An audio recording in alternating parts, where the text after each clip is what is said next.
think about accelerating growth, and so the fundamental question of timing, it's not about really disruption. I think that's an understood phenomenon, but how do we make things go faster? So the logic here is that we're bringing forward this idea of what we call modularity, the idea of collaborating and conforming. Not only can you solve it, but others can be invited to solve with you.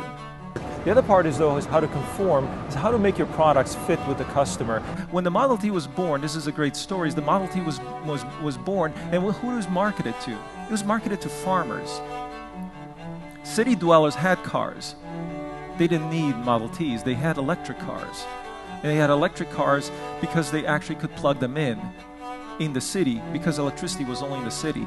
But out in the countryside, you didn't have electricity at the time. You could, however, find a way to bring a can of kerosene or a can of fuel to your local hardware store, and you can get fuel for your vehicle that way. And because of the way the infrastructure was, the Model T, the way it was constructed, fit in. It wasn't a technological innovation. This is why we're having trouble with electric cars today fitting in. It has nothing to do with their performance. It has everything to do with conformability. So when you think about this question of modularity and timing as the main question of acceleration, the problem is that companies don't have timing horizons that allow them to actually think this through. This is a system-wide problem. The point is, though, to hybridize, take the best ideas in terms of how do you think about longevity, and how do you think about succession, and how do you think about generations, and apply that to the everyday. So the process of asking the right question comes down to really asking a very simple question.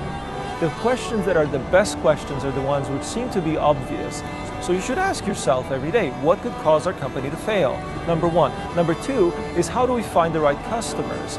Now, we think that all customers are good customers, but we segment implicitly, but explicitly asking, do we want customers who are hard, or do we want customers that are easy? This is a very simple question. Again, disruption theory suggests that companies escape away from hard customers and solve the problem for their easy or best customers. And inverting that equation often leads to both self-disruption or the creation of a whole new opportunity for itself.